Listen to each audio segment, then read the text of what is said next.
जी नाज़रीन, अस्सलाम वालेकुम रहमतुल्लाहि व बरकातहू। डॉक्टर आसिफ हाज़िर खिदमत। आज जो टॉपिक मैंने आपके साथ बताना है वो एलर्जी का है। एक एलर्जी की ख़ास किस्म है, उसको अर्टिकेरिया हम अपनी ज़ुबान में कहते हैं और पंजाबी में उसको छपाकी कहते हैं और आम ज़ुबान में उसको थप्पड़ कह देते हैं कि जिस्म के ऊपर जी वो थप्पड़ निकल आए हैं। ये जिल्द से थोड़ी सी उभरी हुई चीज़ होती है, जिस तरह आप बादल देखते हैं, बादल मुख्तलिफ शक्ल के होते हैं। सब मुख्तलिफ शक्ल की चेहरे यहाँ भी निकल आती है, किसी जगह भी निकल आती है, चेहरे के ऊपर भी हो सकती है, तो उसको अर्टिकेरिया है। इसमें एक बच्चा मेरे पास आता है, मसलन उसकी उम्र जो है तकरीबन कोई 19 साल का था।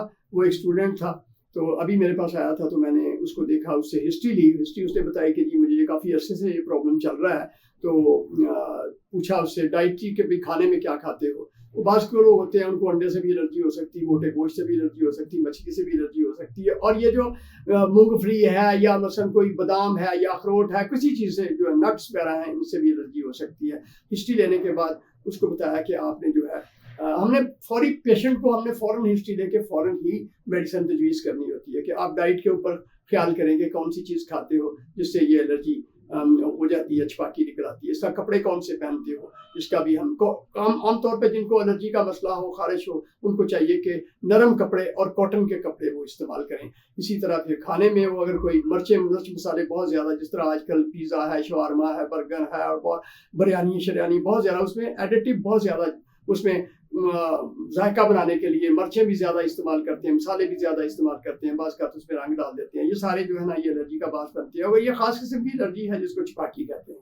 इसके लिए हमने क्या ट्रीट करना है, हमने फौरी उसको इंस्ट्रक्शन देनी है कि आपने भाई कॉटन के कपड़े पहनने हैं। और मैंने उसको मेरा प्लान ऑफ ट्रीटमेंट था कि अगर उसको ये प्रॉब्लम है, ये इसको डीवर्म भी करना पड़ता है। मैंने उसको कीड़े, पेट के कीड़े भी इसका बास कर सकते हैं। अस्कैरिस लिम्बरिकोइडिस जो है ख़ास तौर पे वो एलर्जी का बास बन सकता है। वो अस्कैरिस लिम्बरिकोइडिस का लार्वा अगर ऊपर आके और वो सांस की नाली के जरिए फेफड़ों में चले जाए तो वो फेफड़ों में भी ग्रो करते हैं और वो एलर्जी का बास, जैसा दमे किसी कंडीशन हो सकती है, वो इसका बास बन सकते हैं। अस्कैरिस खास तौर पे बड़े जो अस्कैरिस लिम्बरिकोइडिस जो मड़ापी इनको कहते हैं, वो जो है।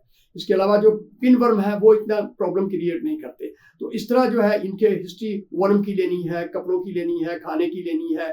और इसके अलावा जो है उसकी जो मेंटल कंडीशन है, स्ट्रेस, कि भाई वो ज़्यादा स्ट्रेस में तो नहीं है, वो भी एक वजह हो सकती है। उसके बाद फ़ौरन हमने उसको ये चीज़ें बताने के बाद अब मैंने क्या किया, उसको मेरा पैरामीटर था। इसमें जो अर्टिकेरिया होता है, इसमें हमने H1 ब्लॉकर, H2 ब्लॉकर, ये रिसेप्टर्स होते हैं जो कि हमारे जो वाइट ब्लड कॉर्पसेस हैं उनके ऊपर होते हैं, इओसिनोफिल के ऊपर होते हैं। और उनके ऊपर जाके जो है एंटीजन अफेक्ट करते हैं और उसके बाद फिर जो है वो मेम्ब्रेन रप्चर होती है, तो मीडिएटर जिसमें से हिस्टामिन है, ब्रेडिकाइनिन है, काइनिन है या साइटोकिन है, ये बाहर निकलते हैं, ल्यूकोट्राइन है, और ये एलर्जी का बास बनते हैं। हमने H1 ब्लॉकर जिसमें आ जाते हैं अपने इसमें जो थर्ड जनरेशन जो एंटीहिस्टामिन है, जिसमें डेस्लोराटाडीन आ जाती है, उसमें लीवोसिट्राजीन आ जाती है, उसमें फेक्सोफेनाडीन आ जाती है। ये सारी जो है ना, ये नॉन सेडेटिंग कंसीडर होती हैं, लेकिन पर्सन टू पर्सन ये वेरी करता है। ये एक लिख दी उसको कि भाई आपने 5 मिलीग्राम की गोली या रात को एक लेनी है या आपने आधी सुबह शाम लेनी है। इसके अलावा मैंने उसको फेमोटिडीन ली है जो H2 ब्लॉकर है। तो ये दोनों रिसेप्टर पॉइंट्स होते हैं जो इओसिनोफिल के ऊपर होते हैं, तो ये बास बनते हैं ये वो मीडिएटर रिलीज का। तो उसमें H2 फेमोटिडीन 20 मिलीग्राम वाली एक सुबह शाम की। इसके अलावा मैंने उसको ये कहा कि जब आपको खारिश हो, जिस जगह पे आप थप्पड़ पड़े, उस पर आप क्या कर सकते हैं, वैसलीन लें।